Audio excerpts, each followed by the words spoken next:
You're so busy all the time, you want to be productive all the time, and you feel like you're destined to be perpetually exhausted. But you're not.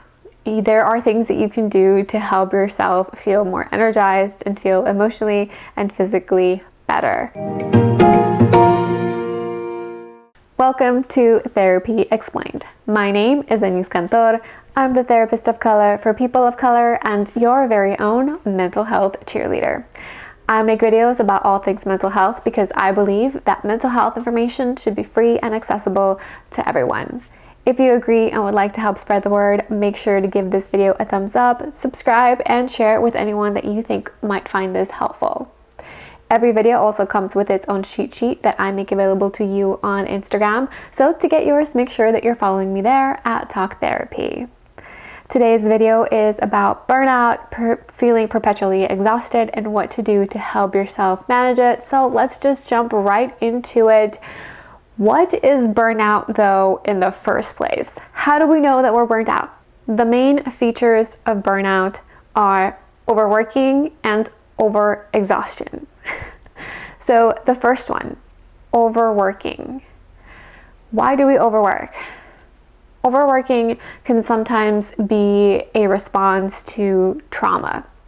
We are used to functioning at a level of high stress and high anxiety and feel uncomfortable and like something is wrong when things are slower. So we're used to constantly overworking ourselves to feel normal because that's what we're used to feeling. Overworking can sometimes be a response to our anxiety, a pressure and feeling like we have to constantly be perfect, to do well, to make other people feel like they can count on us, like we're smart enough, like we have something to prove to other people. And the best way to do that is by constantly working and being productive and taking care of other people. But this is exhausting because we can't be everything to everyone. Overworking can also sometimes be an avoidance response. So if there's something going on in your personal life or something that has happened that you in general just don't want to deal with, it can be easier to dive into work and keep busy with work. And sometimes we just overdo it because we really don't want to feel whatever uncomfortable feeling it is that's over there. How do we know, right? What are the signs of burnout? One of the first signs of burnout is when you start skipping meals. You start skipping lunch or breakfast or dinner, or you are eating while you're working, or you eat an apple or a small snack because you are starting to prioritize the work over your basic needs. Another symptom of burnout is when you start losing sleep, whether that's because you're working and you end up working till 2-3 in the morning to get things done instead of allowing yourself to sleep. Again, you're prioritizing work over sleep, or sometimes it can also be because your brain is still running. Even though you're trying to go to sleep, you're still working in your head. And that makes it difficult for your body to relax and get sleep. It can also look like getting super early in the morning or in the middle of the night because again, your brain is working, or intentionally getting up early in the morning to get work done. It also looks like isolating, not talking to your friends as much, and not engaging with your social support like you used to, including your family. All of these things, as you notice, is you prioritizing work over your own basic needs. Social support, sleeping, eating, those are basic. Or you're starting to prioritize work over these basic things. And lastly, something that I also see a lot in people who are struggling through burnout is that they start to let go of the coping skills that they might have already developed. So if you're a runner, or you like to journal or meditate or do yoga, you're starting to not do these things anymore. And these are usually one of the first things to go because you start thinking, well, my running time is not as important, or meditation is not as important as trying to get this task done. And the truth is, it's not. But what are the signs of overexhaustion? If that's not where you're at, where you're constantly working and now you're in the perpetually tired phase, how do we know that we're overexhausted? Overexhaustion looks like, well, as the name suggests, feeling exhausted, feeling constantly tired, sleepy. This results in you being more irritable, more forgetful, you make more mistakes. It's hard for you to remember certain tasks that you wanted to do, and this feeds into the overworking. You start to get frustrated with forgetting things or being late to things, and then you put more pressure on yourself to keep working instead of doing what your body's telling you to do, which is to stop because you're so tired. You're also probably going to start seeing a difference in your relationship with your friends and family. You'll notice that they are doing things and their life is kind of happening and you've been outside of it and you're not engaging with them in the way that you used to. You also know that you're overexhausted when you're uncomfortable in your own body. You'll start to notice a lot of body aches, a lot of just overall uncomfortability, because what's happening in your inner world, in your head, is also affecting your body. What do? Number one, you're going to have to hit pause. Now, I know that this is hard and this is the opposite of what you want to do because you're in this cycle of burnout. You're constantly feeling like you have to work, so you exhaust yourself. But because you're exhausted and you can't concentrate, you start overworking. The secret is to stop. Learn to accept that some things on your to-do list are going to get done later, or they might not get done at all. And that's okay. It's going to be all right. You don't have to constantly be productive.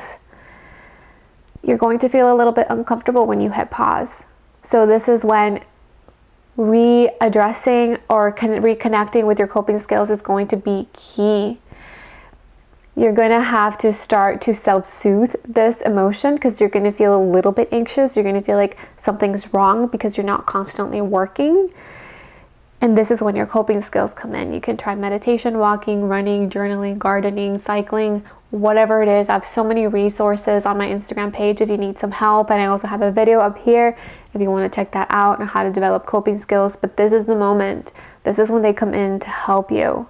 As you're hitting stop, also re-engage with your coping skills. Speaking of re-engagement, get back in touch with friends and family. Start planning things with them, like getting lunch with them or a Zoom call or going for a hike with them. Just catch up with friends and family to foster that relationship, to feed that relationship so you can start to create that connection again instead of continuing to isolate yourself. Of course, reconnecting with other people is helpful, but what's most important is reconnecting with yourself. Give yourself a few hours to up to a few days to help you recharge. Again, I know this is going to be difficult. If you need to take a half day or a full day from work, do it. Start to prioritize your own mental health. It's important. Take time off to just sit with yourself and do nothing. That's important too. Or go for a walk or take a trip, go camping, see some sites that you've been meaning to see, check out some restaurants or museums or gardens or parks that you've been wanting to see. Go do it. Do it now.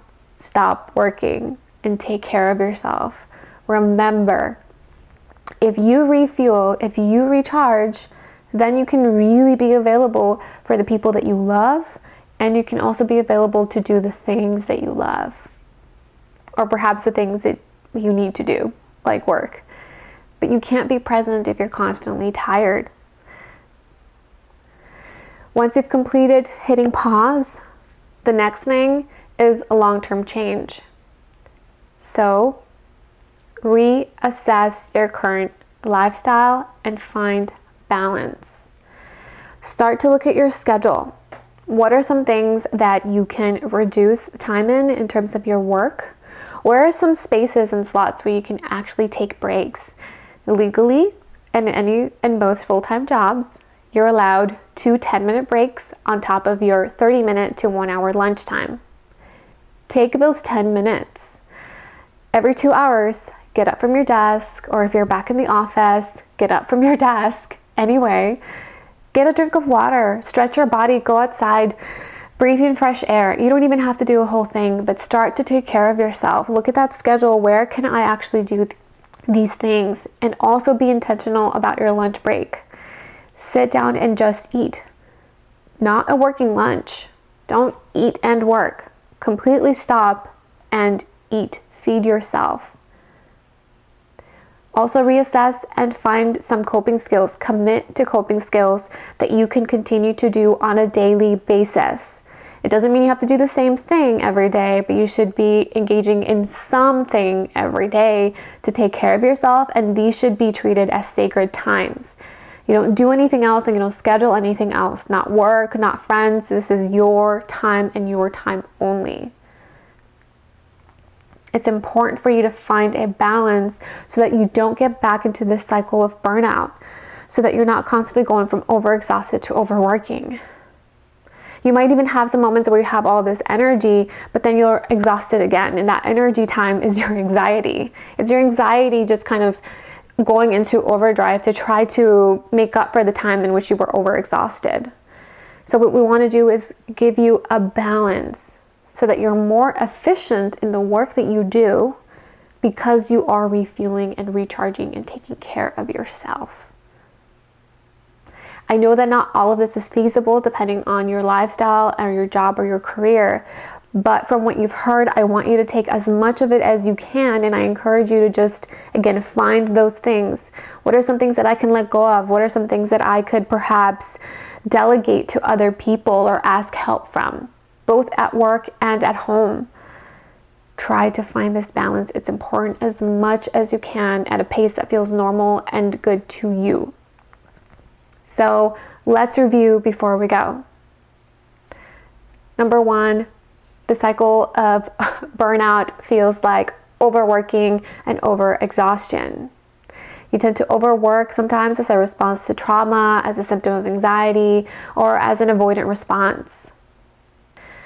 The best thing to do to break this cycle is to hit pause. Take care of yourself as much as you can. Take some time off. Give yourself permission to stop. And then reassess your life overall and try to find balance. Look at areas where this is possible and do it as much as you can. I really encourage you to do that so that long term you don't find yourself in this cycle again. Progress does take practice, so if you give any of these tools, tips, or ideas a try, please make sure to let me know by commenting down below, or if there's something that helps you in your cycle of burnout to help manage it, please share it below, because remember, we're constantly learning from each other. Your cheat sheet is already available to you on Instagram, so make sure that you hop on over there to get access to it. But before you do, please give this video some love in any way that feels authentic to you. Every like, comment, subscription, and share helps spread the word and access to free mental health information and education, and it is greatly appreciated. Thank you so much for watching, and remember, I'm always cheering for you.